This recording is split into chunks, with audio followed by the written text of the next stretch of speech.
UGC net का paper leak हुआ, जिसके बाद केंद्र सरकार ने उस परीक्षा को रद्द कर दिया। उससे पहले मेडिकल की नीट परीक्षा को लेकर तमाम तरह की गड़बड़ियां सामने आईं, जिसके बाद ये परीक्षा लगातार सुर्खियों में है और विपक्ष अब इसको मुद्दा बना रहा है, सरकार को घेर रहा है और पूरा देशव्यापी एक अभियान चल रहा है, खास करके इंडिया गठबंधन में जुड़ी हुई पार्टियों का, जो लगातार ये मांग कर रहे हैं कि नेट की तरह जो नीट परीक्षा है उसको अब रद्द कर देना चाहिए। हालांकि ये मामला अभी सुप्रीम कोर्ट में भी है और लगातार सुप्रीम कोर्ट इस पर नज़र बनाए हुए है। अभी तक कोई स्टैंड सुप्रीम कोर्ट की तरफ से नहीं आया है, लेकिन केंद्र सरकार से ये जरूर कहा है कि 0% गड़बड़ी भी बर्दाश्त नहीं की जाएगी। इस सब चीज़ों को लेकर अब जो इंडिया गठबंधन है वो संघर्षरत है सड़कों पर छात्रों के हित में। मेरे साथ कांग्रेस पार्टी के जो जिलाध्यक्ष हैं अवनीश काजला, वो आप ये बताइए कि ये जो अब की बार फिर से जो पेपर लीक हुआ है उसको किस तरीके से अब पार्टी स्टैंड कर रही है। देखिए, कांग्रेस पार्टी ने जब पहले दिन ये पेपर लीक की सुगबुगाहट आई, छात्रों में आक्रोश आया, जो 14 जून को रिजल्ट आना था वो 4 जून को रिजल्ट आया, तो पूरा देश उसी दिन समझ गया था कि कितनी बड़ी इसमें धांधली है।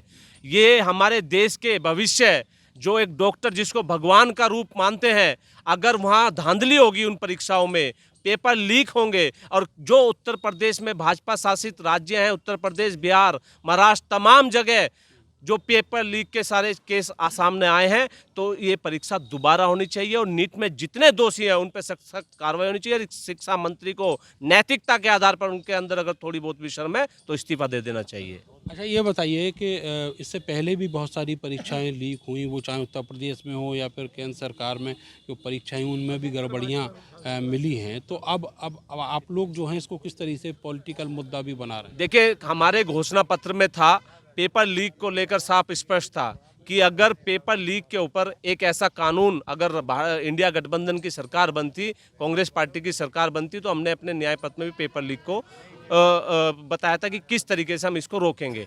तो ये एक बड़ा दुर्भाग्य है, कोई भी परीक्षा इस देश में अब पूर्ण नहीं हो रही, चाहे वो परीक्षा बच्चा पुलिस की भर्ती के लिए देना जाए। अभी आपने देखा होगा नेट की परीक्षा का रिजल्ट पेपर के अगले दिन ही वो रद्द करनी पड़ गई। तो ये एनटीए की जो नेशनल टेस्टिंग एजेंसी है हमारे देश के अंदर, इसकी जो भूमिका है उस पर कहीं ना कहीं सवाल खड़ा करता है। और जो देश के अंदर शिक्षा माफियाओं ने जो कसा हुआ है शिकंजा, ये बहुत बड़ा नेक्सस है जो इस देश के अंदर काम कर रहा है। उस पर शिक्षा मंत्रालय ने जिस तरीके से धर्मेंद्र प्रधान ने अभी तक भी जो कदम उठाने चाहिए थे वो ठोस कदम नहीं उठाए, तो पूरे देश के छात्रों के साथ जब तक न्याय नहीं होगा, जब तक ये परीक्षा रद्द नहीं हो और दोषियों पर कार्रवाई ना हो। धर्मेंद्र प्रधान की बात कर रहे हैं, अभी उनका कल एक बयान आया, उन्होंने कहा कि हाँ गड़बड़ी तो हुई है।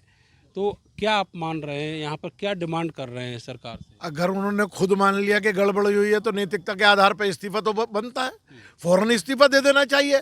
अगर जरा सी भी वो बाल बच्चे वाले हैं तो उन्हें इस्तीफा तुरंत दे देना चाहिए। गड़बड़ी हुई है तो आप बच्चों की भावनाओं से खिलवाड़ कर रहे हैं, देश के बच्चों से खिलवाड़ कर रहे हैं, उन बच्चियों से खिलवाड़ कर रहे हैं। क्या चाहते हैं आप इस देश से। राहुल गांधी ने कहा था कि हम अपने प्राथमिकता के आधार पर अगर कोई भी परीक्षा लीक होगी तो हम फांसी की सजा देंगे। करिए आप इस तरह से, दीजिए इस्तीफा। प्रधानमंत्री जी अपने मंत्री से इस्तीफा दिलवाइए तुरंत, शिक्षा मंत्री से, और उन माफियाओं पर कार्रवाई होनी चाहिए तुरंत। अच्छा, ये जो प्रदर्शन कर रहे हैं आप लोग और जिस तरीके से इन चीज़ों को मुद्दा बना रहे हैं, तो ये माना जाए कि ये 2027 यूपी की तैयारी भी है। मुद्दा बना रहे हैं, ये भावनाओं से खिलवाड़ है बच्चों की। आपके बच्चे नहीं है क्या? आप बच्चे वाले हैं, आप भविष्य खराब हो रहा है उन बच्चों का। आप ये देखिए, पुलिस भर्ती हो, कोई सी भी परीक्षा हो, आप सब में आपके लीक हो रहे हैं पेपर। जहाँ भाजपा की सरकार है वहीं सब कुछ क्यों हो रहा है। ये हम मुद्दा बना रहे हैं, हम जनता की आवाज़ उठा रहे हैं और जनता ने इसीलिए हमारा साथ दिया है। 24 के ये माना जाए कि अब जिस तरीके से ये लोकसभा चुनाव में आप लोग को सफलता मिली है, उसके बाद हर कोई भी सरकार की अगर कोई फेलियर होता है वो इसी तरह के सड़कों पर दिखाई। नैतिक जिम्मेदारी है कांग्रेस की, नैतिक जिम्मेदारी है हमारी कि हम बिल्कुल हर मुद्दे को जोर शोर से उठाएंगे, जनता के बीच ले जाएंगे, दिखाएंगे भ्रष्टाचारों को, सड़क पे खींच के लाएंगे। इस्तीफा दो,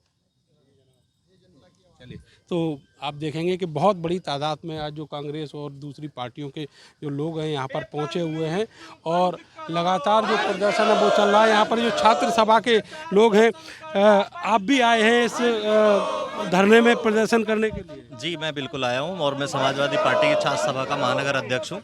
और मैं इसलिए आया हूँ कि ये देश में पूरा जो आंदोलन चल रहा है, नीट और नेट की जो परीक्षाएं जो रद्द हो रही हैं, भारतीय जनता पार्टी के शासनकाल में सबसे ज़्यादा परीक्षाएं लीक हुई हैं। एक तरफ छात्र हज़ारों किलोमीटर दूर जाकर परीक्षा की तैयारी करते हैं, अगले दिन उनको पता चलता है कि पेपर लीक हो गया, परीक्षा रद्द हो गई। तो हमारी ये मांग है, लगातार आज हम कांग्रेस के जो हमारे साथी हैं उनके साथ आज इस लड़ाई में लड़ने आए हैं। समाजवादी पार्टी और कांग्रेस का पूरे देश में गठबंधन है, तो हम एक दूसरे से कंधा मिलाकर इस लड़ाई को लड़ने का काम कर रहे हैं। और भाजपा के लोग, भाजपा के जो शिक्षा मंत्री हैं, भाजपा के शासन के जो लोग हैं, वही अपने सहयोगियों को इस ऐसी कंपनियों का ठेका देते हैं।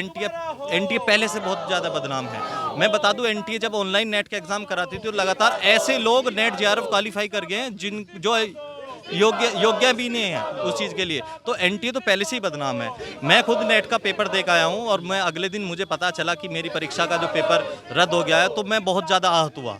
तो सरकार को ठोस कदम उठाने चाहिए और जो शिक्षा मंत्री हैं वो नीट की परीक्षा का भी पेपर रद्द करे, क्योंकि उसमें भी बहुत बड़ा स्कैम हुआ है।